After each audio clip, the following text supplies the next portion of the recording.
So ಇವತ್ತು ಮಧ್ಯರಾತ್ರಿ 12 ಗಂಟೆ ತನಕ ಮಾತ್ರ 2024 ಎಲ್ರಿಗೂ ಗೊತ್ತಿರತಕ್ಕಂಥ ವಿಚಾರ. 2025 12 ಗಂಟೆ 1 ನಿಮಿಷಕ್ಕೆ ಸ್ಟಾರ್ಟ್ ಆಗುತ್ತೆ.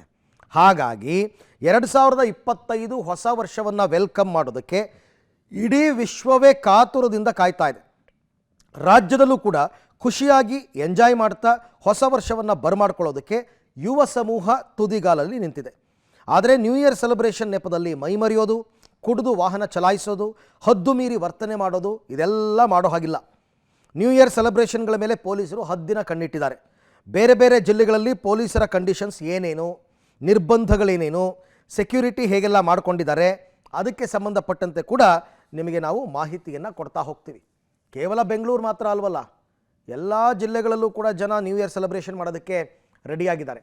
ಹಾಗಾದರೆ ಎಲ್ಲೆಲ್ಲಿ ಏನೇನು ನಿರ್ಬಂಧಗಳು, ತಯಾರಿಗಳು ಅಂತಕ್ಕಂಥದ್ದು ನೋಡ್ತಾ ಹೋಗೋಣ. ಮೊದಲನೇದಾಗಿ ಕೊಪ್ಪಳದಲ್ಲಿ ಕಣ್ಗಾವಲು ಹೇಗಿದೆ ಅಂತ ನೋಡೋಣ.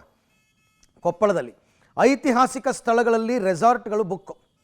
ಐತಿಹಾಸಿಕ ಸ್ಥಳದಲ್ಲಿ ಕೊಪ್ಪಳ ಜಿಲ್ಲೆ ಅಂಜನಾದ್ರಿ, ಹಂಪಿ ಇವೆಲ್ಲ ಸಿಗ್ತವಲ್ಲ, ರೆಸಾರ್ಟ್ಗಳಲ್ಲಿ ಮದ್ಯ ಮಾರಾಟ ಇಲ್ಲ ಅಂತಾರೆ. ಗೊತ್ತಿಲ್ಲ, ಮದ್ಯ ಮಾರಾಟ ಇಲ್ಲ ಅಂದರೆ ಜನ ಹೋಗ್ತಾರ. ಇನ್ನು ಸಾಂಸ್ಕೃತಿಕ ಕಾರ್ಯಕ್ರಮಗಳಿಗೆ ಮಾತ್ರ ಅವಕಾಶ, ಡ್ಯಾನ್ಸು ಹಾಡೋದು ಇವೆಲ್ಲ ಇದಕ್ಕೆ ಮಾತ್ರ ಅವಕಾಶ ಅಂತೆ.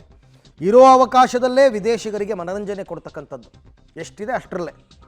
ಇಸ್ರೇಲ್ ಹೊರತುಪಡಿಸಿ ವಿದೇಶಿಗರ ಸಂಖ್ಯೆ ಕಡಿಮೆ ಇದೆಯಂತೆ. ಇಸ್ರೇಲ್ನವರು ಸ್ವಲ್ಪ ಜಾಸ್ತಿ ಬಂದಿದ್ದಾರೆ. ಪ್ರವಾಸಿ ಸ್ಥಳಗಳ ಮೇಲೆ ಪೊಲೀಸರು ಹದ್ದಿನ ಕಣ್ಣಿಟ್ಟಿದ್ದಾರೆ. ಗಾಂಜಾ, ಡ್ರಗ್ಸು ಬಳಕೆಯಾಗದಂತೆ ನಿಗಾ ಇಟ್ಟಿದ್ದಾರೆ. ಡಿಜೆಗೆ ಯಾವುದೇ ಪರವಾನಗಿ ನೀಡಿಲ್ಲ, ನೀವು ಮ್ಯೂಸಿಕ್ ಹಾಕೋ ಹಾಗಿಲ್ಲ. ಕಾರ್ಯಕ್ರಮ ಆಯೋಜನೆ ಮಾಡಬೇಕು ಅಂದರೆ ಅನುಮತಿ ಪಡ್ಕೊಳ್ಳೋದು ಪೊಲೀಸ್ ಇಲಾಖೆಯಿಂದ ಕಡ್ಡಾಯ ಅಂತ ಹೇಳ್ತಾ ಇದ್ದಾರೆ. ಇದೆಲ್ಲ ಕೊಪ್ಪಳ ಜಿಲ್ಲೆದಾಯ್ತಲ್ವಾ. ಇನ್ನು ಬೆಳಗಾವಿಗೆ ಹೋಗೋಣ. ಕುಂದಾನಗರಿಯಲ್ಲಿ ಏನು ಕಟ್ಟೆಚ್ಚರ ಅಂತಕ್ಕಂಥದ್ದು.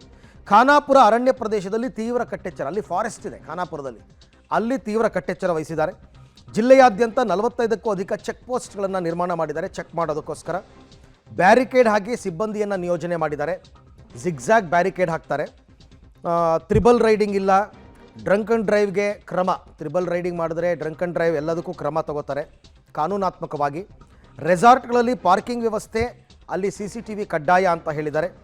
5 KSRP ತುಕಡಿ, 10 DAR, 5 DSP, 2 ಹೆಚ್ಚುವರಿ SP, 18 CPI, 66 PSI ಸೇರಿ 1000ಕ್ಕೂ ಹೆಚ್ಚು ಮಂದಿಯನ್ನು ಇದಕ್ಕೋಸ್ಕರ ಅಂತಲೇ ನಿಯೋಜನೆ ಮಾಡಿಕೊಂಡಿದ್ದಾರೆ ಬೆಳಗಾವಿನಲ್ಲಿ. ಬೆಳಗಾವಿ ವಿಚಾರದಲ್ಲಿ ಇಷ್ಟು.